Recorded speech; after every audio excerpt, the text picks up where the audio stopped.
সেদিন বংশীঢালির পেছন পেছন সদানন্দ যখন বাড়ির কাছে এসে পড়েছিল, প্রথমে দেখা হয়েছিল প্রকাশ মামার সঙ্গে। প্রকাশ মামা বলেছিল, এ কি রে, তোর গেঞ্জিতে এত রক্ত কেন? তাই এসব অনেক দিন আগেকার ঘটনা। তবুও এতকাল পর চৌবেড়িয়া থেকে বেরিয়ে নবাবগঞ্জের পথে যেতে যেতে সেই দিনকার সেই সব কথাগুলো যেন নতুন করে মনে করবার চেষ্টা করতে লাগলো সদানন্দ। এতকাল পর নবাবগঞ্জে গেলে সেখানে কি দেখবে কে জানে। সেই নবাবগঞ্জ কি আর সেরকম আছে? ইতিহাসের কষ্টি পাথরে যখন সব জিনিসেরই আসল নকল যাচাই হয়ে যায়, তখন নবাবগঞ্জেরও হয়তো একটা নতুন যাচাই হয়ে গেছে নিশ্চয়ই। আর সেই ফুলশয্যার আগের রাত্রের সেই দুর্ঘটনাটার কথা সে ছাড়া আজ কি কারোর মনে আছে? আর মনে থাকলেও তার জীবনে এই ঘটনার তাৎপর্য যেমন করে ছায়াপাত করেছে, তেমন করে কার জীবনে আর ছায়াপাত করবে? আর শুধু নবাবগঞ্জ কেন, পৃথিবীতে কোনো দুর্ঘটনাই তো কাউকে চিরকালের মতো এমন অভিভূত করে রাখে না। সংসারে বোধহয় তাই সেই একমাত্র ব্যতিক্রম।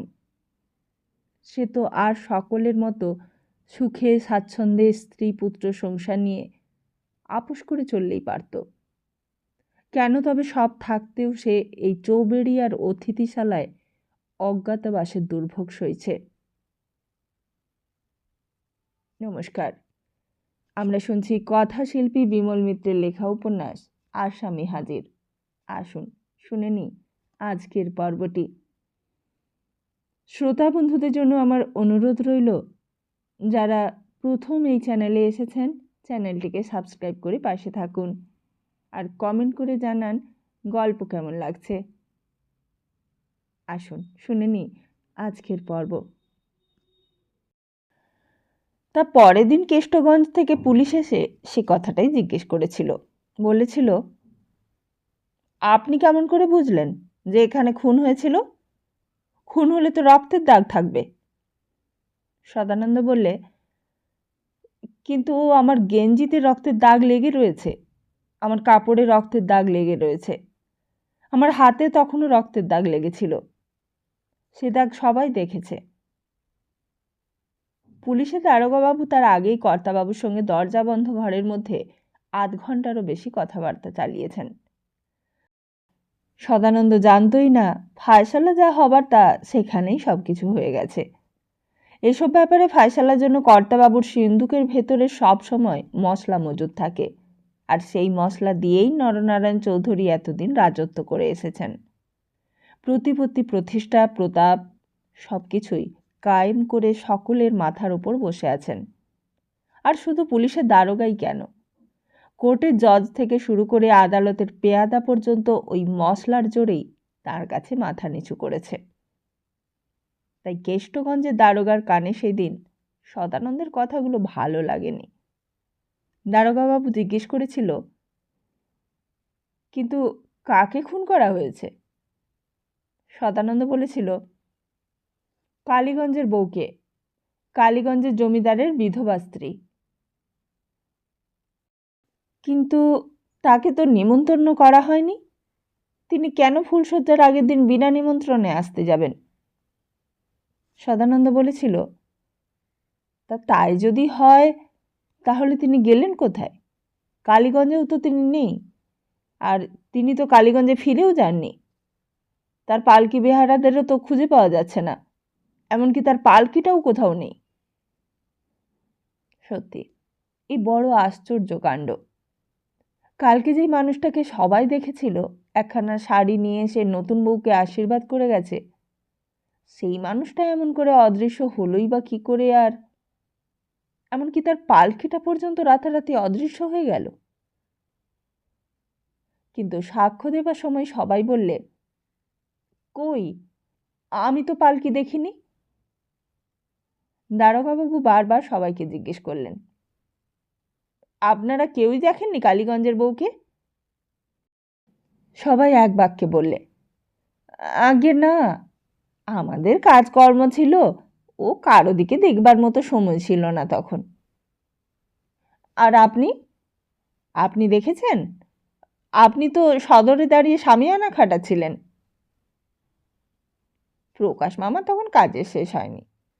পুলিশ দেখে তার পিত্তি জ্বলে গিয়েছিল। সে বললে, আমি? আমাকে কি বলছেন দারোগা বাবু? আমার কি আর মরবার ফুরসত আছে? এই যতক্ষণ না ফুলসজ্জা কাটে ততক্ষণ আমার মরবার পর্যন্ত ফুরসত নেই। সদানন্দ মাঝখানে বলে উঠল, কিন্তু মামা, তুমি তো কালীগঞ্জের বউকে পালকি থেকে নামতে দেখেছিলে। তুমিই তো সদর থেকে পালকি সরিয়ে নিয়ে যেতে বলেছ বেয়ারাদের। এখন তুমি সব বেমালুম ভুলে গেলে? দারোগাবাবু বললে, আপনি থামুন তো, আমি যাকে জিজ্ঞেস করছি তিনিই উত্তরটা দেবেন। তারপর প্রকাশ মামার দিকে চেয়ে দারোগাবাবু আবার বলতে লাগলো,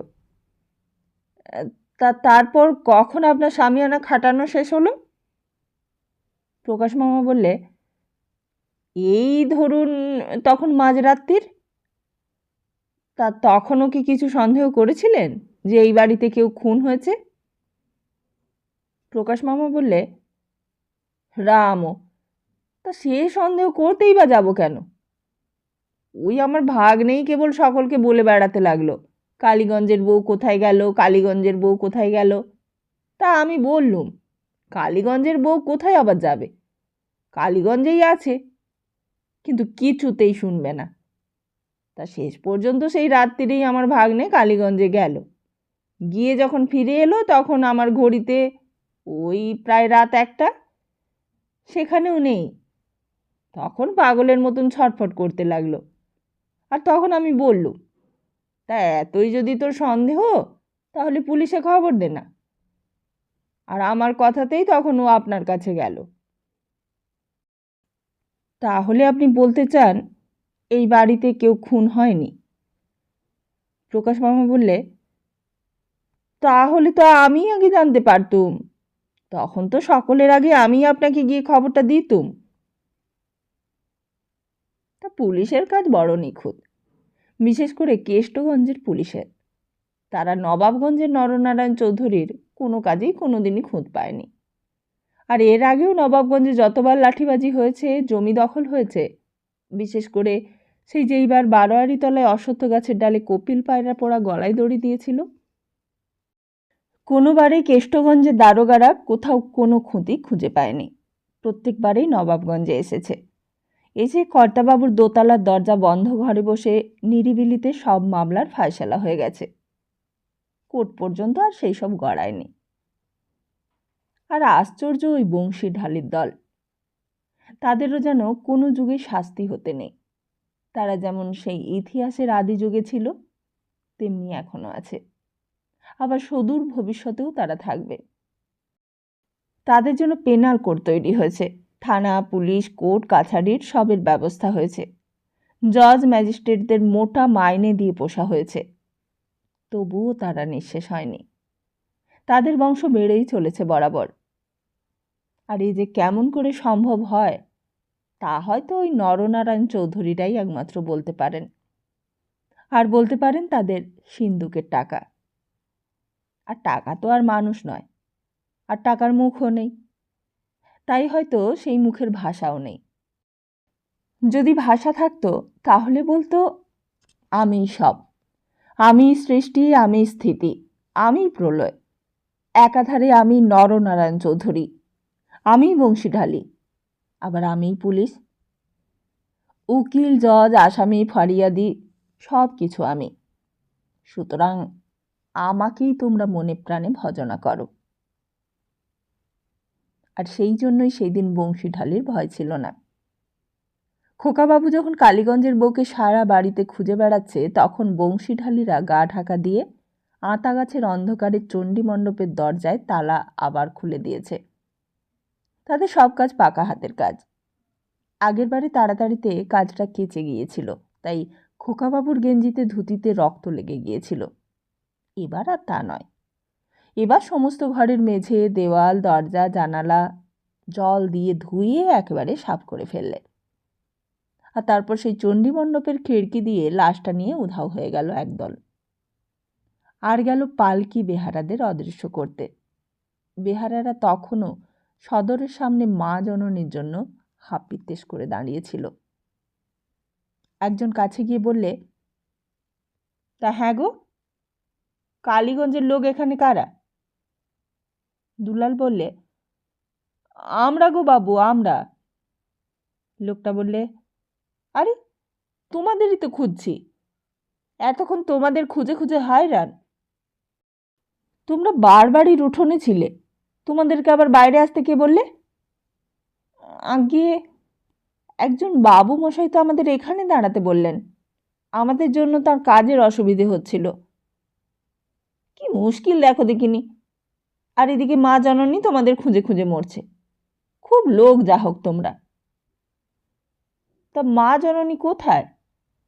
আরে তিনিই তো ডেকে পাঠিয়েছে তোমাদের, এসো আমার সঙ্গে এসো, পালকিটা তুলে নিয়ে এসো। কিন্তু কোথায় মা জননী, কোন দিকে? তখন চৌধুরী বাড়িতে হাজাক বাতি জ্বলে উঠেছে। পুকুর পাড়ে মিষ্টির ভিয়েন বসে গেছে, তার ওই পাশে আলোর ব্যবস্থা হয়েছে।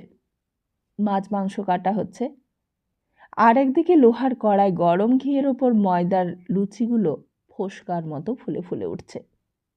বাড়ির লোকজন সব খাবে, খাবে বাড়ির কর্তা, গিন্নি, কুটুম, আর তার সঙ্গে খাবে নতুন বউ। সেই দিন নয়নতারা বিকেল থেকে এসে ঘরের মধ্যে এক জায়গায় বসে আছে। আগে রাতের বাসর ঘরে ঘুমোতে পারেনি, আবার তারপর সকালবেলা কাঁদতে কাঁদতে ট্রেনে উঠেছে। তখন থেকে ঘোমটা দেওয়া অবস্থায় সমস্ত রাতটা কাটিয়েছে। এই বাড়িতে এসে যে বেশি করে যত্ন করেছে সে হলো গৌরী পিসি। তা গৌরী পিসিরই যেন যত জ্বালা। বললে, ওলো তোরা একটু সর তো বাছা, সর, বৌমাকে একটু হাঁপ ছাড়তে দে, সর বাছা, এখন যার যার বাড়ি যা, এখন তোরা কালকে আবার বউ দেখতে আসিস। তারপর নয়নতারার হাতখানা ধরলে, বললে, এসো বৌমা এসো, মুখ হাত পাটা ধুয়ে নাও, কুঁয়ো পাড়ে চলো। তা ব্যবস্থা ভালোই করেছিল। কুঁয়োর কাছে একপাশে খানিকটা জায়গায় চাটাই দিয়ে ঘিরে রাখা হয়েছিল নতুন বউয়ের জন্য, একটু আড়াল হবে। নতুন বউ তো আর আমাদের মতো গা খুলে চান করতে পারবে না, তার জন্য আড়াল চাই। চান করবে, সাবান মাখবে, গা ডলবে। গৌরী পিসি বললে, তা তুমি বৌমা লজ্জা করো না, খিদে টিদে পেলে বলবে, এই এখন থেকে তোমারই বাড়ি মনে করে নাও। তা প্রথম প্রথম বাপ মায়ের জন্য একটু মন কেমন করবে বটে, কিন্তু তারপর দেখবে যখন স্বামীর ওপর মন বসে যাবে তখন আর কেষ্টনগরে যেতেই মন চাইবে না। স্বামী এমন জিনিসই গো। সমস্ত অচেনা পরিবেশের মধ্যে নয়নতারার কাছে তখন সব কিছুই খারাপ লাগছিল। শুধুমাত্র ভালো লেগেছিল গৌরী পিসির কথাগুলো। গৌরী পিসি বলল, আমি তোমার আপন পিসি শাশুড়ি নই গো, আপন পিসি শাশুড়ি নই। তুমি বুঝি ভাবছো আমি তোমার আপন পিসি শাশুড়ি? নয়নতারা কি আর উত্তর দেবে, হ্যাঁ না কিছুই আর তার মুখ দিয়ে বেরোলো না। গৌরী পিসি বললে, আমার সামনে লজ্জা করো না বৌমা, তোমার গায়ের ব্লাউজটা খুলে ফেলো, আমি পিঠে সাবান মাখিয়ে দিই। নয়নতারা তবুও যেন লজ্জা করতে লাগলো। গৌরী পিসি বললে, আরে খোলো খোলো, লজ্জার কি, ও কাক পক্ষীতেও দেখতে পাবে না তোমাকে, তোমার চানের জন্যই তো এই জায়গাটা তৈরি হয়েছে। এইবার নয়নতারা প্রথম কথা বলে উঠল, বললে, আপনারা কোথায় চান করেন? আমরা আমরা সবাই ওই পুকুরে, ওই পুকুরে বাঁধানো ঘাট আছে, তোমার শাশুড়িও সেখানেই চান করে। প্রথম প্রথম তো, তাই তুমি এই কুঁয়ো পাড়েই চান করো, শেষকালে একটু পুরনো হয়ে গেলে তুমিও আমাদের মতো ওই পুকুর ঘাটের পৈঠেতে বসেই চান করবে। নয়নতারার পিঠে তখন গৌরী পিসি ঘস ঘস করে সাবান ঘষতে আরম্ভ করেছে। সাবান ঘষতে ঘষতে গৌরী পিসি বললে, আমাদের এইটুকু জায়গায় চান করে সুখ হয় না মা, ওই তোমার শাশুড়ি আর আমি আগের থেকেই সাঁতার কেটেছি কত। তা তুমি সাঁতার জানো তো বৌমা? সাঁতার? আমি তো সাঁতার জানি না। সাঁতার জানো না? তা তোমাদের কেষ্টনগরে বুঝি বাড়িতে পুকুর ঘাট নেই? নয়নতারা বললে, না, আমাদের টিউবওয়েল আছে। গৌরী বললে, ও আমি দেখেছি, ওই সদার মামা বাড়িতে ওই কল আছে, ওই টিউব কল, ওই ঢেকির মতো পাড় দিতে হয়। বুঝতে পেরেছি। তা তোমার কোনো ভাবনা নেই বৌমা, আমিই তোমাকে সাঁতার শিখিয়ে দেব। এই 2-4 দিন ঝাঁপায় ঝুললেই তোমার রপ্ত হয়ে যাবে, তখন দেখবে জল ছেড়ে আর উঠতে ইচ্ছে করছে না। তারপর গা ধোয়া, ভিজে কাপড় ছেড়ে শুকনো কাপড় বদলানো, মুখে পাউডার মাখা, চুল আঁচড়ে নতুন খোপা বাঁধা, সব কিছুই গৌরী পিসি করিয়ে দিলে। নয়নতারার জন্য নতুন ঘর, ঘরের ভেতরে নতুন খাট, নতুন আলমারি, নতুন গদি, নতুন বিছানা। গৌরী পিসি নয়নতারাকে সেই ঘরের মধ্যে নিয়ে গেল, বললে, এই দেখো, এই হলো গিয়ে তোমার শোবার ঘর, কালকে এইখানেই তোমার ফুলসজ্জে হবে। নয়নতারা দেখলে। গৌরী পিসি বললে, আজ একটা রাত কোনো রকমের নাক কান বুঝে কাটাও, কাল রাত থেকে এখানে তোমরা দুজনেই শোবে। নয়নতারা এর জবাবে আর কিছুই বললে না, শুধু কান দিয়ে কথাটা শুনলে। কিন্তু বেশিক্ষণ সেই ঘরে আর থাকা হলো না। পেছন থেকে শাশুড়ির গলা শোনা গেল, বলল, ও গৌরী, বৌমাকে খেতে দিয়েছিস? সত্যি, খাবার কথা মনেই ছিল না গৌরী পিসির। বললে, চলো বৌমা, ওদিকে তোমার শাশুড়ি আবার রাগ করবে, এসো এসো। এখন আর এসব দেখে কি হবে, কাল থেকে তো এখানেই চিরকাল কাটাতে হবে তোমাকে, তখন দরজায় হুড়কো দিয়ে থাকবে তোমরা, কাউকে আর ভেতরে ঢুকতেই দেবে না, এসো। ভেতরে জলখাবারের বন্দোবস্ত হয়েছিল। শাশুড়ি বললে, এখন এই মিষ্টি কটা খেয়ে নাও বৌমা, তারপর রাত্রিরের খাওয়ার পর খেও, তখন পেট ভরে লুচি তরকারি মাছ মাংস সব খেও।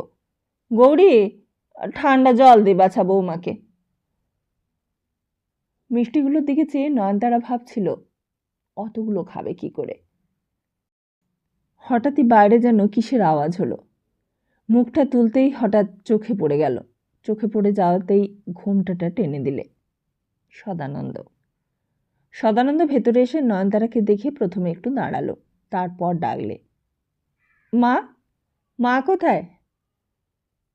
মা আসবার আগেই গৌরী পিসিকে দেখে বললে, পিসি, কালীগঞ্জের বউ এখানে এসেছে? গৌরী পিসি তো অবাক, বললে, হ্যাঁ এসেছিল তো, কিন্তু সে তো চলে গেছে। কোথায় চলে গেছে? কোন দিকে? ততক্ষণে মা এসে গেছে ভাড়ার ঘরের দিক থেকে, বললে, কি রে খোকা, কি চাস? সদানন্দ বললে, কালীগঞ্জের বউ ভেতর বাড়িতে এসেছিল। কেন? তার সঙ্গে তোর কিসের দরকার? দরকার আছে, তুমি বলো না কোন দিকে গেল। তা কি দরকারটা তাই বল না, তাকে তো নেমন্তন্ন করাই হয়নি। কিছুই না, তবু সে কেন আসে এই বাড়িতে? আবার বুঝি তোকে টেনে নিয়ে গিয়ে তার বাড়িতে আটকে রাখবে? ভারী তো একটা 3 টাকা দামের বাঁধি পোতার গামছা দিয়ে আদি খেতে করতে এসেছে, যেন আমরা গামছা কিনতে পারি না, আমাদের গামছা কেনবার পয়সা নেই। ঢং ঢং মাগি ঢং দেখাতে এসেছে। সদানন্দ রেগে গেল, বললে, তোমার ওসব কথা শুনতে চাইনি আমি, আমি যেটা জিজ্ঞেস করছি তুমি তার জবাব দাও। বলো, কালীগঞ্জের বউ ভেতর বাড়িতে এসেছিল কি না? মা বললে, তা সে যদি এসেই থাকে তাতে তোর কি, তোর সঙ্গে তার কিসের সম্পর্ক? সদানন্দ বললে, আমার সম্পর্কের কথা তুমি বুঝবে না মা, আমি যা জিজ্ঞেস করছি তুমি আগে তার জবাব দাও। নয়নতারা চুপ করে সব শুনছিল। এরই সঙ্গে তার কাল বিয়ে হয়েছে। মানুষটাকে খুব রাগী লোক বলে মনে হলো তার কাছে। কিন্তু কালীগঞ্জের বউকে, বাসর ঘরে তো এর কথাই হয়েছিল। এখন মনে পড়ল, অথচ আশ্চর্য, এই যে এত রাগী মানুষ, চেহারা দেখে তো তা বোঝা যায় না। কিন্তু ততক্ষণে সদানন্দ সেখান থেকে চলে গিয়েছে। তারপর আরও রাত হলো। মেয়েদের ভিড়ের মধ্যে বসে বসে আরও অনেক মেয়েলি কথা কানে গেল। সবাই তার রূপ দেখে প্রশংসা করছে। সবাই বলছে এমন বউ নাকি হয়ই না। কথাগুলো শুনতে খুব ভালো লাগলো নয়নতারার। নিজের রূপের প্রশংসা আগেও সে অনেকবার শুনেছে। বাপের বাড়ির লোকেরা বলতো, এই মেয়ে যেই বাড়িতে যাবে সেই বাড়ি আলো করে রাখবে। বলতো, যার সঙ্গে এই মেয়ের বিয়ে হবে সে নাকি বড় ভাগ্যবান। তাহলে তাহলে এমন রাগারাগি কেন করলে তার সামনে? আর 24 ঘন্টা পরই তো ওই মানুষটার সঙ্গেই তাকে একটা বিছানায় এক ঘরে কাটাতে হবে। তাহলে তারই সামনে মার সঙ্গে কেন অত রাগারাগি করতে গেল? তার রূপ দেখে তো তার ভুলে যাওয়া উচিত ছিল। একটা দিনের জন্যও সে তার রাগটা সামলাতে পারলে না।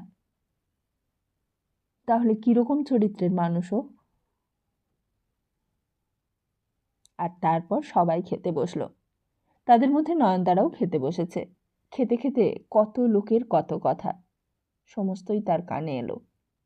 কত হাসি, কত গল্প। সকলেরই নজর নতুন বউয়ের দিকে। ভালো ভালো জিনিস তার পাতেই দিয়েছে শাশুড়ি। নয়নতারার মনে হলো শাশুড়ি মানুষটা বেশ ভালো। একবার শাশুড়ি বললে, কই গো বৌমা, তুমি তো কিছুই খাচ্ছ না, খাও। এরকম না খেলে চলবে কেন? মাছ খাচ্ছ না, ঝাল হয়েছে বুঝি? তুমি বুঝি ঝাল খাও না? নয়নতারা ঘাড় নেড়ে ইঙ্গিতে জানালে সে ঝাল খায়। আর তাছাড়াও ঝাল সে খাক আর নাই খাক, সব জিনিসে হাঁ বলতে নেই। সেই শিক্ষা সে তার মার কাছে পেয়েছে। মা বলতো, শ্বশুর বাড়িতে গিয়ে শাশুড়ি যা বলবে তাই শুনবে মা, না বলো না যেন। ঝাল খাও? তাহলে আরেকখানা মাছ দেব, খাবে? গৌরী পিসি বললে, জিজ্ঞেস করছো কেন বৌদি, তা দাও না একখানা মাছ। খেতে খেতে কেবল মার কথাই মনে পড়তে লাগলো নয়নতারার। এমন করে মাও তাকে খাওয়াতো আর বকতো, বলতো, কোথায় কাদের বাড়িতে পড়বি তখন হয়তো পেট ভরবে না, এখন দিচ্ছি সব খেয়ে নে। মেয়ে মানুষ হয়ে যখন জন্মেছ তখন সব রকম ব্যবস্থার জন্যই তোমাকে তৈরি থাকতে হবে মা। বিয়ের আগে আমার কত বায়ানাক্কা ছিল, এখন সেসব কোথায় যে চলে গেল আর মনেও পড়ে না। অচেনা মুখ, অজানা দেশ, অদেখা পরিবেশ। তাই মার কথাগুলোই বারবার মনে পড়তে লাগলো নয়নতারার। হঠাৎই গৌরী পিসি বললে, চলো বৌমা চলো, শোবে চলো। একটা বড় খাট, শ্বশুরের শোবার ঘর। সেইখানেই সেদিনকার মতো নয়নতারার শোবার ব্যবস্থা হয়েছে। এক পাশে শাশুড়ি আর তার পাশে নতুন বউ। বাপের বাড়িতেও বয়স হবার সঙ্গে সঙ্গেই মা তাকে পাশে নিয়ে শুতো। আজই প্রথম অন্য বিছানায় অন্য লোকের পাশে শোয়া। কাল থেকে আবার আরেকজনের পাশে শুতে হবে তাকে। আস্তে আস্তে চারিদিকের সমস্ত শব্দ থেমে এলো। রাত বাড়ছে। একটা পাতলা তন্দ্রার মধ্যে মনে হলো যেন কেষ্টনগরে মাও তাকে ভাবছে। মারও তার মতন একলা শুয়ে শুয়ে ঘুম আসছে না হয়তো। মারও যেন মনে হচ্ছে খুকুর কথা। খুকু সেখানে খেলো কিনা, খুকুর চোখে ঘুম এলো কিনা। খুকু সেখানে এতক্ষণে হয়তো শাশুড়ির পাশে শুয়ে মার কথাই ভাবছে। আশ্চর্য! মেয়ে মানুষের জীবনটাই ভগবান এক আশ্চর্য ধাতুতে গড়েছে। ছোটবেলা থেকে খাইয়ে পরিয়ে মানুষ করে অন্য লোকের হাতে তুলে দিতে হয়। আর তারপর সে সেখানেই থাকবে, চিরকালের মতো থাকবে। বাবা মার কথা আর ভাববেও না। তখন তার নতুন সংসার নিয়ে সে মেতে থাকবে। তার সেই সংসারকেই সে নিজের সংসার বলে প্রাণপণে আঁকড়ে ধরে থাকবে। এটাই নিয়ম। সংসারে আদিকাল থেকে বুঝি এই নিয়মই চলে আসছে মানুষের জীবনে। কই বৌমা, ঘুম আসছে না বুঝি? নয়নতারা একটু নড়তেই শাশুড়ি বোধহয় বুঝতে পেরেছে। শাশুড়ি বললে, নতুন জায়গা তো, তাই একটু অসুবিধে হচ্ছে। 2 দিন বাদে তখন আবার সব অভ্যেস হয়ে যাবে। ঘুমো, একটু ঘুমোতে চেষ্টা করো। কালকে আবার বউ ভাত, সকাল থেকেই হইচই শুরু হয়ে যাবে। তখন আর এক দণ্ডের জন্য 2 চোখ এক করতে পারবে না। যতটুকু পারো এখন ঘুমিয়ে নিতে চেষ্টা করো। নয়নতারা 2 চোখ বুজে মার কথাগুলোই আবার ভাবতে শুরু করলে। মার কথা ভাবলেই মনটা কেমন আনন্দে ভরে যায়। সেই অন্ধকারের মধ্যে মার কথা ভাবতেই তার বেশি ভালো লাগে তখন। আর সঙ্গে সঙ্গে নয়নতারার 2 চোখ যেন কখন ঘুমে জড়িয়ে এলো। নয়নতারা স্বপ্ন দেখতে লাগলো। ঠিক স্বপ্ন নয়, অথচ যেন স্বপ্ন। মন খারাপ দেখে বাবা যেন সান্ত্বনা দিচ্ছে। খুকুর কথা তুমি আর ভেবো না, সে খুব ভালো জায়গায় পড়েছে গো। সে কত বড় বাড়ি, কত জমি জমা তাদের, তার সেখানে কোনো কষ্ট নেই। সে খুব আরামেই আছে। তুমি তার কথা ভেবে আর মন খারাপ করো না। আসবার সময় মা নয়নতারাকে জড়িয়ে ধরে কপালে চুমু খেয়েছিল। বলেছিল, জন্মে স্ত্রী হয়ে থাকো মা, স্বামীর মন জুগিয়ে চলো। আশীর্বাদ করি হাতে শাখা সিথির সিঁদুর যেন তোমার অক্ষয় হয় মা। কথাগুলো মা বলেছিল বটে, কিন্তু মেয়েও যত কাঁদছিল মাও ততই কাঁদছিল। আর তাদের দেখা দেখি আশেপাশে যারা দেখছিল তাদের চোখও আর শুকনো ছিল না। তারপর ট্রেনের টাইম হয়ে যাচ্ছিল। ঘন ঘন তাগাদা দিচ্ছিল বরকর্তা। কই বেয়াই মশাই, এত দেরি হচ্ছে কেন? ওদিকে যে আবার ট্রেনটা ছেড়ে দেবে। মা লক্ষ্মীকে একটু তাড়াতাড়ি করতে বলুন। হঠাৎই যেন তন্দ্রাটা ভেঙে গেল। তন্দ্রাটা ভাঙতেই নয়নতারা ধর্মড় করে চারিদিকে চেয়ে দেখলে একেবারে অন্য একটা পরিবেশ। এখানে কেষ্টনগরের মতো দেরি করে ঘুম থেকে উঠলে চলবে না। পাশের দিকে চেয়ে দেখলে জায়গাটা খালি। শাশুড়ি যে কখন বিছানা ছেড়ে উঠে চলে গেছে টেরও পায়নি। সে আর দেরি করল না, বিছানা ছেড়ে উঠে পড়ল। হঠাৎ মনে হলো ঘুমটা দিতে হবে। আগের মতো আর মাথা খালি রাখলে চলবে না। ও মা, তুমি উঠেছ? গরিবেশি চুপি চুপি ঘরে উঁকি মেরে দেখতে এসেছিল বউ উঠেছে কিনা। উঠেছে দেখে বললে, তা ঘুম হয়েছিল তো বৌমা? চা খাবে? চা খাওয়ার অভ্যেস আছে নাকি তোমার? নয়নতারা বললে, না। অভ্যেস নেই? অভ্যেস থাকলে বলো, বলতে লজ্জা করো না। আমাদের এখানে চা হয়, চা খাওয়ার লোক আছে এখানে। তোমার যে মামা শ্বশুরকে দেখছো, ওই তোমাকে কেষ্টনগর থেকে এখানে সঙ্গে করে যিনি নিয়ে এসেছিলেন, উনি চা খান। চা না হলে ওনার এক দণ্ডও চলে না।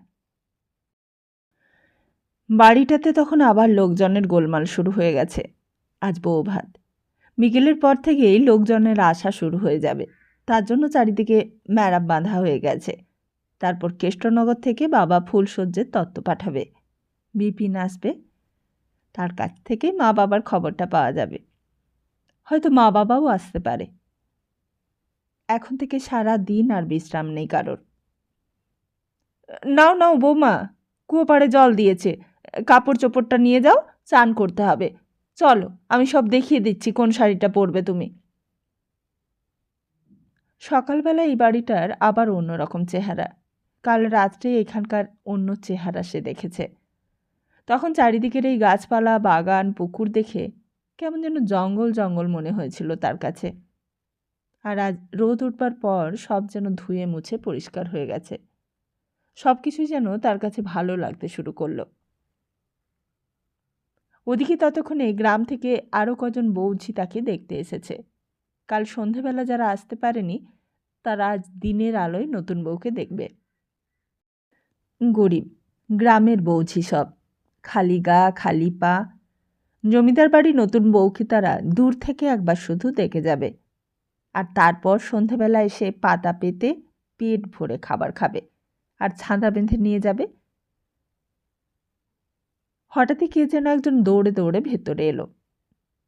খুড়িমা, পুলিশ এসেছে বাড়িতে। পুলিশ? পুলিশকে আবার কে নেমন্তন্ন করতে গেল রে? পুলিশ কি করতে এলো? বউ দেখবে নাকি? কথাটা তখন চারিদিকে রটে গেছে। পুলিশ দারোগা কি করতে আসে এখানে? তাহলে কি কোনো চুরি ডাকাতি হয়েছে নাকি, না খুন খারাপি? খবর এলো দারোগাবাবু ওপরে কর্তাবাবুর ঘরে বসে কথা বলছে। তাহলে উনি কোথায়? ওই তোদের চৌধুরী মশাই। ছোটবাবুও তো সঙ্গেই রয়েছেন। আর প্রকাশ? প্রকাশ কোথায় গেল? তাকে একবার আমার কাছে ডেকে নিয়ে আয় তো বাবা। সঙ্গে সঙ্গে একজন দৌড়লো শালাবাবুকে ডাকতে। নয়নতারার কানে সব কথাই যাচ্ছিল। সেও কেমন যেন অবাক হয়ে গেল। চুরি, ডাকাতি, খুন, কে কি চুরি করল? আর যদি খুনই হলো, কে কাকে খুন করল? ছেলেটা আবার দৌড়তে দৌড়তে ভেতরে এলো।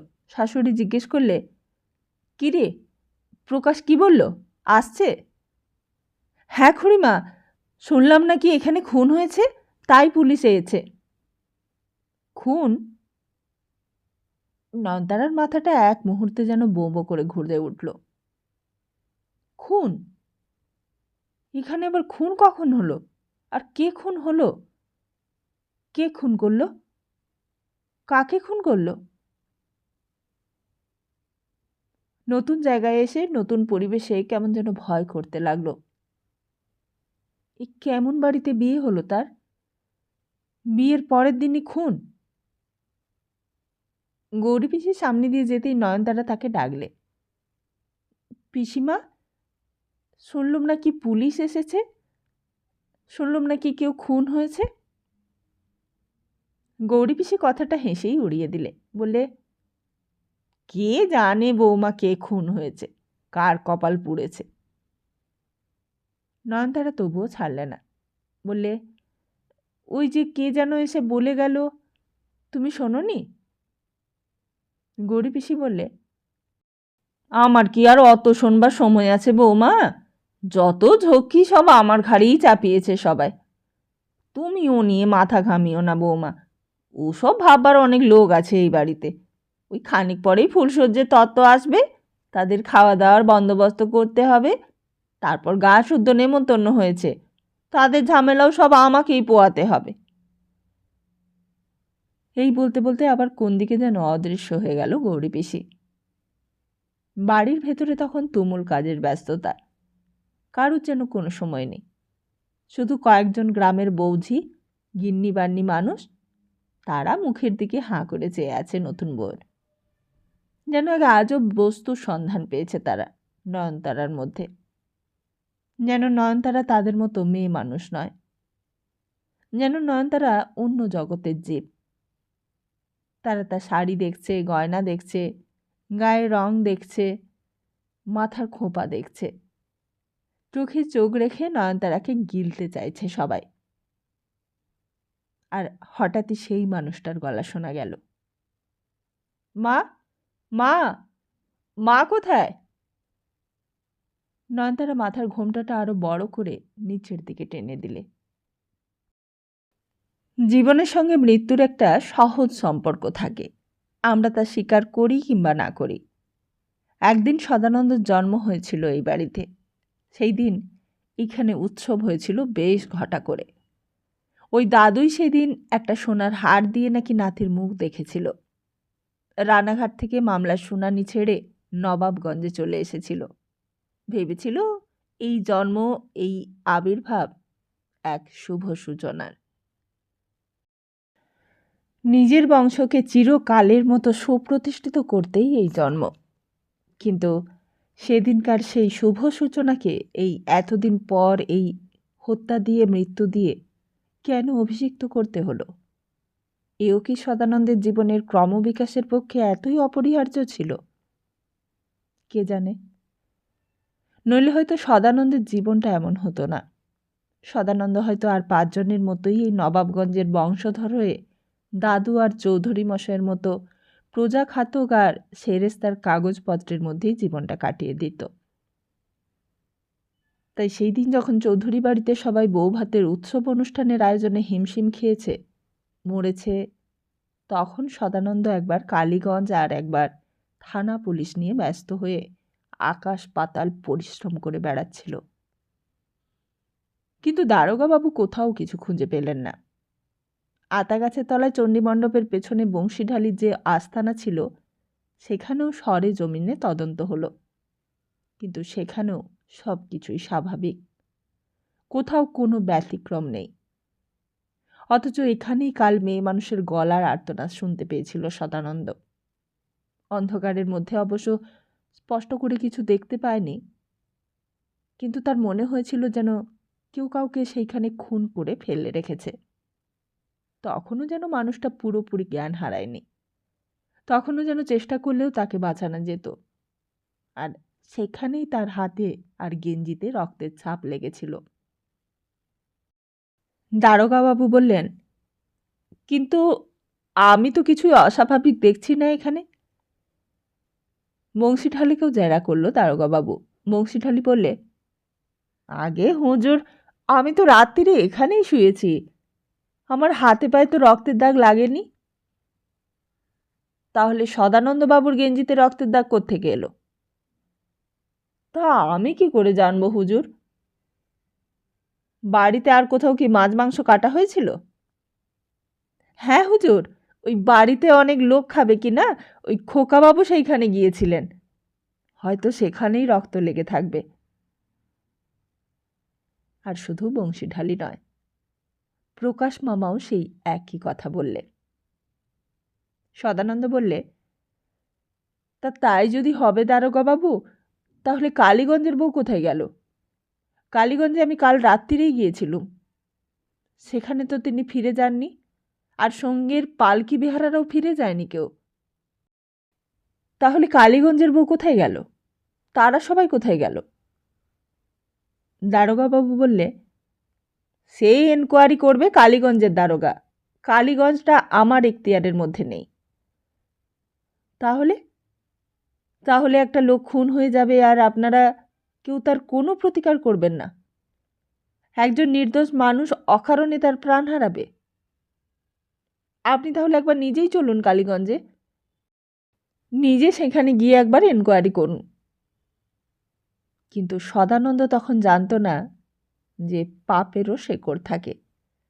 গাছের শেকড়ের মতো পাপের শেকড়ও সারা দেশময়, সারা পৃথিবীময় শাখা প্রশাখা বিস্তার করে নিজের অস্তিত্ব বজায় রাখে।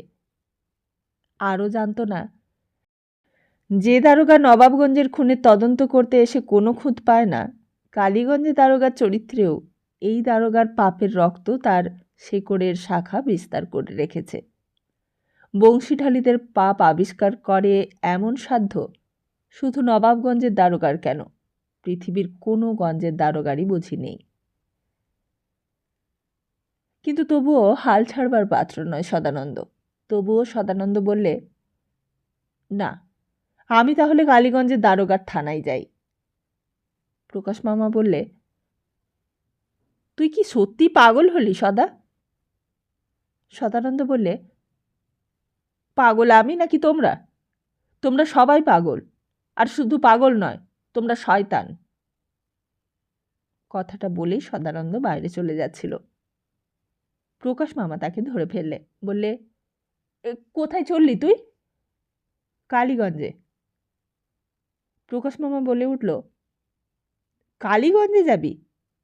কিন্তু বাড়িতে যে আজ তোর বউ ভাত রে, তোর ফুলশয্যা। বৌভাত ফুলশয্যা তো আমার কি? তার মানে তোর বৌভাত, তোর ফুলশয্যে, তোর জন্যই এই সব কিছু। আর আমি যে এই খেটে মরছি, এ কার জন্য? তোর জন্যই তো। এই যে হাজার হাজার টাকা খরচা হচ্ছে, এই সবই তো তোর জন্য আর তোর বউয়ের জন্য। তুই মজা মারবি, আর আমরা শুধু বুড়ো আঙুল চুষব। সদানন্দ বললে, কিন্তু আমার জন্যই যদি এত সব, তাহলে আমায় টাকাটা দিলে না কেন তোমরা? টাকা? হ্যাঁ, কালীগঞ্জের বউকে যে 10,000 টাকা দেবার কথা ছিল তা দিল না কেন দাদু? টাকা দিলে তো কোনো গণ্ডগোলই হতো না আর। তাহলে আমিও আর কিছু বলতুম না। টাকা তো দিলই না, তার উপর পাছে টাকা দিতে হয়, তাই কালীগঞ্জের বউকে খুন পর্যন্ত করলে বংশীঢালিকে দিয়ে। প্রকাশ মামা বললে, খুন? খুন হলে তুই বলতে চাস পুলিশ দারোগা টের পেত না, আর খুন বললেই অমনি খুন করা যায়? তুই কেন যা তা বলছিস? সদানন্দের চোখ দিয়ে ততক্ষণে জল গড়িয়ে পড়তে শুরু করেছে। প্রকাশ মামা সদানন্দের চোখের জল দেখে থমকে গেল। বললে, এ কি রে, তুই কাঁদছিস? আজকে এত বড় একটা শুভ দিনে তুই চোখের জল ফেলছিস? ছি! সদানন্দ আর তখন কথা বলবার ক্ষমতা নেই। বললে, তুমি আমাকে ছাড়ো মামা, আমাকে ছাড়ো, ছেড়ে দাও। প্রকাশ মামা তখন আরো জোরে জাপটে ধরলে সদানন্দকে। বললে, পাগলামি করিস নে সদা, ছেলে মানুষই করবার তোর আর বয়স নেই। এইসব জিনিস 10 বছর আগে করলে তোকে মানাতো, এখন লোকে নিন্দে করবে তোর। আর তাছাড়াও এক্ষুনি ফুলসজ্জের তত্ত্ব আসবে কৃষ্ণনগর থেকে, তারপর তোর শ্বশুর শাশুড়ি ওরাও আসবে, তারপর গাঁ শুদ্ধ লোককে নেমন্তন্ন করা হয়েছে। তারা সব শুনে কি ভাববে বলতো? হঠাৎ কীর্তিপদবাবু সেইখান দিয়ে যেতে গিয়ে ঘটনাটা দেখে অবাক হয়ে গেলেন। প্রকাশ তার নাতিকে অমন করে জাপটে ধরে আছে কেন? সঙ্গে সঙ্গে তিনি কাছে এলেন, জিজ্ঞেস করলেন, কি রে প্রকাশ, খোকাকে অমন করে কি করছিস তুই? ও কি করেছে? প্রকাশ সদানন্দকে তেমনি করে জড়িয়ে ধরে বললে, এই দেখুন না পিসে মশাই, আপনার নাতির কাণ্ড দেখুন, পালিয়ে যাচ্ছে বাড়ি ছেড়ে। পালিয়ে যাচ্ছে মানে? কেন পালাচ্ছে? আর কোথায় পালাচ্ছে? প্রকাশ মামা বললে, কালীগঞ্জে। কালীগঞ্জে?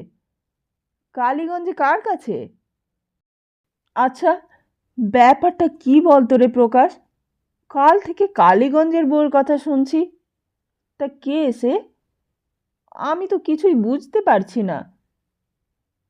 প্রকাশ মামা বললে, সে পিসেমশাই, পরে আপনাকে আমি সব বুঝিয়ে বলবো। এখন একে ধরে না রাখলে সব কেলেঙ্কারি হয়ে যাবে। কীর্তিপতবাবু বললেন, পরে আর তোর সময় হয়েছে। তা পুলিশের দারোগা কেন এসেছিল তাও তো কেউ কিছুই বললে নে। সবাই নাকি বলছে এখন সময় নেই, পরে বলবে। আর পরে কখন সময় হবে শুনি? আমি মরে গেলে তখন কে শুনতে আসবে? প্রকাশ মামা সে কথায় কান্না দিয়ে চেঁচিয়ে উঠলেন, দিনু, ও দিনু! দিনু আসবার আগে চৌধুরী মশাইয়ের কানে গেল প্রকাশের চিৎকারের শব্দ। বারান্দায় মুখ বাড়িয়ে দেখেই বেরিয়ে এলেন। আর শুধু তিনি একা নন, কাণ্ড দেখে অনেকেই এসে জুটল। বিয়েবাড়ির ভেতরের মধ্যে এমন কাণ্ড দেখে অনেকেই এসে জটলা করল। দিনু দৌড়তে দৌড়তে এসে জিজ্ঞেস করলে, আমায় ডাকছিলে শালাবাবু? কিন্তু ততক্ষণে জায়গাটায় ভিড় হয়ে গেছে। সাধারণ লোক যারা কাজকর্ম করতে ব্যস্ত তারাও হাতের কাজ ফেলে এসে কাছে দাঁড়ালো। ওইদিকে ভিড়ের জায়গায় পুরো দমে কাজ চলছিল। মিষ্টিগুলো তৈরি করে গামলায় তুলে এক এক করে ভাড়ারে গিয়ে জমা করে আসছে, আর পুকুরের পাড়ে ময়দা মাখা হচ্ছিল। সন্ধ্যের পর লুচি ভাজতে আরম্ভ হবে। তার আগে ডাল, মাছের কালিয়া, মাংস সব রান্না করে ভাড়ারে তোলা হচ্ছে। চৌধুরী মশাই বিচক্ষণ লোক, তিনি কোনো দিনই বেশি কথা বলেন না। সামান্য একটুখানি শুনেই বললে, প্রকাশ, এখান থেকে সরে এসো, বড্ড লোকের ভিড়, চণ্ডী মণ্ডপে নিয়ে এসো খোকাকে, ওখানে গিয়ে সব শুনব। কীর্তিপদবাবু একবার শুধু বলতে চেষ্টা করলেন, তা ব্যাপারটা কি তাই খুলে বলো না তোমরা, আমি যে কিছুই বুঝতে পারছি না। চৌধুরী মশাই শ্বশুরের দিকে চেয়ে বললেন, ও কিছু না, ও নিয়ে আপনি কিছু ভাববেন না। বলি প্রকাশের সঙ্গে চণ্ডীমণ্ডপের দিকে সদানন্দকে নিয়ে চললেন। কিন্তু কীর্তিপদবাবু জামাইয়ের কথায় খুশি হলেন না। তিনিও জামাইয়ের পেছন পেছন চলতে লাগলেন। বললেন, ভাবো না মানে? সব কাজেই তোমরা কেবল আমাকে ভাবতে বারণ করছো। তা আমিও তো একটা মানুষ নাকি? আমি বুড়ো হয়েছি বলে কি আমায় কিছু জানতে নেই? কিন্তু কে আর তার মতো বুড়ো মানুষের কথায় কান দেয়? তিনি যে এত সম্পত্তি করেছেন, তিনি যে এই এত টাকার মালিক, তার জন্য কেউ তার কোনো মূল্য দিচ্ছে না। তিনিও পেছন পেছন চণ্ডীমণ্ডপে গিয়ে সকলের সামনে গিয়ে দাঁড়ালেন। বললেন, আমাকে তোমরা কেউ কিছুই বলছো না কেন? আমি বুড়ো হয়েছি বলে কি তোমাদের কিছু সাহায্য করতে পারবো না? চৌধুরী মশাই শ্বশুরের এই অন্যায় কৌতূহল বরদাস্ত করতে পারছিলেন না। বললেন, আপনি বৃদ্ধ হয়েছেন, আপনাকে আমরা এইসব ব্যাপারের মধ্যে কষ্ট দিতে চাই না। আপনি তামাক খান না নিজের ঘরে বসে? দিনু আপনাকে তামাক সাজিয়ে দিচ্ছে। তুমি থামো তো, সব কথাই কেবল আমার বয়স দেখাও কেন? কীর্তিপদবাবু রেগে গিয়ে বললেন, কি হয়েছে আমাকে তাই বলো। তারপর সকলকে অগ্রাহ্য করে একেবারে সোজা সদানন্দকে ধরলেন। বললেন, কি হয়েছে বলো তো দাদা, কি হয়েছে তোমার? তুমি কাঁদছো কেন? আমি এসে পর্যন্ত দেখছি তুমি যেন কীরকম অন্যরকম হয়ে গেছো। গায়ে হলুদের দিনে তুমি কোথায় লুকিয়ে রইলে, তারপর সকালবেলা পুলিশ দারোগা এসে কী সব তদন্ত করে গেল, তারপর এখানে আবার এই কাণ্ড। তা বলো তো বাবা, এসব কি ব্যাপার? আমার কাছে কিচ্ছুটি লুকিও না। হঠাৎই কৈলাস গোমস্তা এসে হাজির হলো। বললে, বেয়াই মশাই, আপনাকে কর্তাবাবু একবার ডেকেছেন। কীর্তিপদবাবু বললেন, দাঁড়াও বাপু, এখন এই ব্যাপারটার একটা ফায়সালা হয়ে যাক। আর ওদিকে তখন ভিড়ের লোকজন আস্তে আস্তে সবাই এসে হাজির হয়েছিল চণ্ডীমণ্ডপের সামনে। প্রকাশ মামার এতক্ষণে সেই দিকে নজর পড়েছে। তাদের দিকে চেয়ে তেড়ে গেলেন। এই, এখানে তোরা কি করতে এসেছিস? যা, বেরিয়ে যা, বেরিয়ে যা এখান থেকে। তোদের কোনো কাজকর্ম নেই? যা এখান থেকে, ভাগ। ক্রমে খবরটা বাড়ির ভেতরে গিয়ে পৌঁছলো। খোকা নাকি বাড়ি থেকে চলে যাচ্ছিল। শালাবাবু তাকে ধরে রেখেছে। ছোটবাবু সকলকে ডেকে নিয়ে গেছে চণ্ডীমণ্ডপে। প্রীতি ভাড়ার ঘরে কাজে ব্যস্ত ছিল। কথাটা শুনেই বললে, কেন চলে যাচ্ছিল কেন খোকা? কোথায় যাচ্ছিল? গৌরী পিসি বললে, আরে চুপ করো না বৌদি, অত চেঁচিও না। নতুন বউর কানে সব যাবে শেষকালে। একটু গলাটা নামিয়ে কথা বলো। কর্তাবাবু নিজের ঘরে বসে তখন ছটফট করছিলেন। কৈলাস গোমস্তা ফিরে আসতেই বললেন, কি হলো, বেয়াই মশাই এলেন না? হ্যাঁ হ্যাঁ, আসছে। খোকাকে আটকে রাখতে বলেছ তো, যেন পরশু দিনের মতো আবার বেরোতে না পারে। হ্যাঁ বলেছি, ছোটবাবু ধরে রেখেছেন খোকাবাবুকে। যদি কোনো ফাঁকে বেরিয়ে যায়, শেষকালে আবার ফুলশয্যার দিন কেলেঙ্কারি করে না বসে। কৈলাস গোমস্তা বললে, না না, সেসব ব্যবস্থা পাকা হয়ে গেছে। খোকাবাবুকে আর একলা ছাড়া হবে না। ওই বংশীকেও বলে দিয়েছেন ছোটবাবু যেন ওর ওপর নজর রাখে। ততক্ষণে কীর্তিপতবাবু এসে গেছেন। এসেই বললেন, বড় চিন্তায় পড়লুম বেয়াই মশায়। খোকা তো আগে এরকমটা ছিল না। ছোটবেলায় কত মজার মজার কথা বলতো, আর এখন তো দেখছি একেবারে অন্যরকম হয়ে গিয়েছে। কর্তাবাবু বললেন, বড় বেয়াড়া হয়ে গেছে আজকাল, কারোর কোনো কথা শোনে না। কীর্তিপদবাবু বললেন, ও ভালোই করেছেন বিয়েটা দিয়ে দিয়েছেন। বিয়েটা কম বয়সে দিয়ে দেওয়াটাই ভালো। কর্তাবাবু বললেন, আরও আগে দিলেই ভালো হতো, কিন্তু ভালো মতো পাত্রী তো এতদিন পাওয়া যাচ্ছিল না, তাই। তা কীর্তিবাবু প্রবীণ বিচক্ষণ মানুষ, বললেন, দেখুন বেয়াই মশাই, বয়স হয়েছে বলে কেউ আমাদের কথা শুনতে চায় না আর, যেন আমরা কখনো কম বয়সে ছিলামই না। এই হয় বেআই মশাই, এই হয়।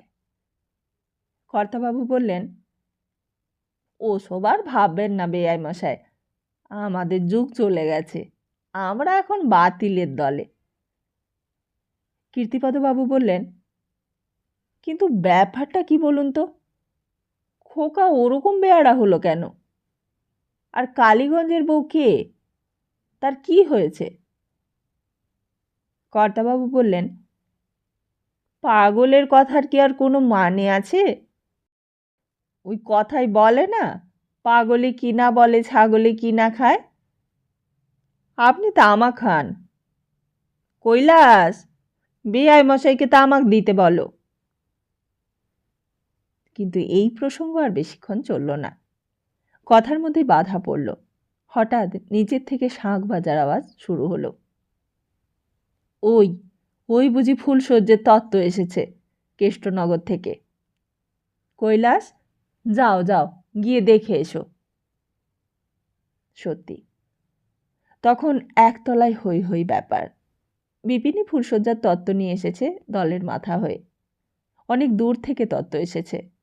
শাঁখ বাজার শব্দ শুনেই গ্রাম থেকে ছেলে বুড়ো সবাই ছুটে এসেছে। অন্তত 12 জন লোক হবে। সকলের হাতেই জিনিসপত্র। রেলবাজার থেকে 4খানা গরুর গাড়ি ভর্তি জিনিসপত্র তারা নিয়ে এসেছে। বড় বড় বারকোষ, হাঁড়ি, থালা, ফলের ঝুড়ি, ছানার মিষ্টি, ফুলের ঝোড়া, দইয়ের হাঁড়ি, কোচানো শাড়ি, জামাইয়ের ধুতি পাঞ্জাবি, সব।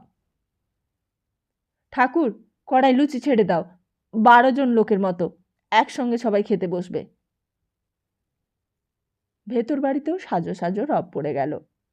চওড়া জরির শান্তিপুরে শাড়ি পরে বাড়ির গিন্নি সমস্ত কিছু তদারক করছে।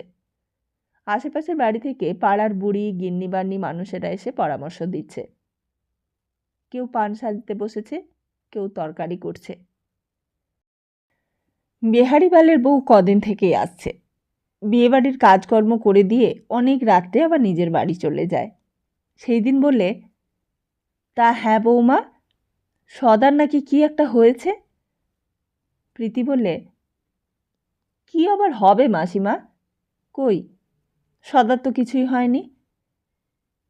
ওই শুনলুম নাকি সদা বলছে বাড়ি থেকে পালিয়ে যাবে। গায়ে সব কত রকমের কথা উঠছে। উনি নাকি 12 তলা থেকে শুনে এসেছেন। প্রীতি বললে, কি জানি মাসিমা, তুমি তো এই কদিন আসছই, নিজের কানে কি কিছু শুনেছ? বিহারীপালের বউ সেই কথাই বললে। বললে, আমি তো কর্তাকে তাই বললুম সদা যদি বউ পছন্দই না হয়ে থাকে, তাহলে আমার কানে সে কথা একবার আসতো। প্রীতি বললে, ও পাড়ার লোকের কথা ছেড়ে দাও মাসিমা, পাড়ার লোকে তো অনেক কথাই বলে। তুমি নিজের চোখেই তো বউ দেখলে। অমন বউ কজনের বাড়িতে দেখেছো বলতে পারো? ছেলের অপছন্দ হবার মতো কি বউ করেছি আমরা? কেউ বলুক দেখিনি। কিন্তু তখন অত কথা বলবার আর কারোর সময় নেই। তবু বেহারিপালের বউ বললে, ও তোমার গুণের ছেলে বউ, পাশ করা ছেলে। তুমি যদি এমন বউ ঘরে না আনবে, তা কে আনবে বলো? কার এমন সাধ্যি আছে? কথার মাঝখানে গৌরী পিসে এসে বাধা দিলে, শুনেছ বউ, কেষ্টনগর থেকে তোমার বেয়ান কেউই আসছে না কেন? তাই তো শুনলুম, ওই ফুলশয্যের লোকেরা এসে তাই তো বলছে পণ্ডিত মশাই এখানে এসে তো কিছু খাবেন না, তাই আর আসেননি। আর অনেক দূরের রাস্তা, ওরা সবাই বৌমার সঙ্গেই দেখা করতে চাইছে। তা বৌমার কাছে নিয়ে যাও না ওদের। নয়নতারা তেমনি করেই চুপচাপ বসেছিল। তার আগেই সাজানো গোছানো হয়ে গিয়েছিল বউকে। নতুন একখানা বেনারসি পড়েছে, গা ভর্তি গয়না। বিপিন আসতেই নয়নতারা চোখ তুলে চাইলে, জিজ্ঞেস করলে, বাবা আসবে না বিপিন? বিপিন বললে, না দিদিমণি, তা তুমি ভালো আছো তো? কোনো অসুবিধে হচ্ছে না তো? সেই সব কথার উত্তর না দিয়ে নয়নতারা বললে, আর মা? মা কেমন আছে? মা একটু কান্নাকাটি করছিল, এখন চুপ করেছে। বলছে মেয়ে যখন হয়েছে তখন তো পরের বাড়ি যেতেই হবে। নয়নতারা বললে, তুমি গিয়ে মাকে বলো আমি এখানে খুব ভালো আছি, আমার কোনো অসুবিধে হচ্ছে না। তা তোমাদের খাওয়া দাওয়া হয়েছে? হ্যাঁ দিদিমণি, খুব পেট ভরে খেয়েছি। বড় বড় মাছ, মাংস, মিষ্টি দই খুব খেয়েছি। তোমার শাশুড়ি খুব ভালো মানুষ, নিজে দাঁড়িয়ে থেকে আমাদের খাইয়েছেন। এখানকার সবাই খুব ভালো লোক। সঙ্গে নিয়ে যাওয়ার জন্য আবার 4 হাঁড়ি মিষ্টিও দিয়েছেন এরা। কিন্তু বেশিক্ষণ কথা বলবার আর সময় হলো না। বাইরে ততক্ষণে আবার সানাই বেজে উঠল। একে একে আবার লোকজন আসতে লাগলো নয়নতারার ঘরে। নবাবগঞ্জ ঝেঁটিয়ে লোক আসবে আজ, আর এটা তারই সূচনা। সব অচেনা মুখ, তারা এসে ঘর জড়ো করে বসল। সকলে চোখই নয়নতারার দিকে। নয়নতারা বুঝতে পারল সবাই তার মুখের দিকে হাঁ করে দেখছে। আজকে বুঝি সমস্ত সন্ধেটায় এই রকমই চলবে। আজকে নয়নতারাই বুঝি এই বাড়ির সবচেয়ে বড় আকর্ষণ।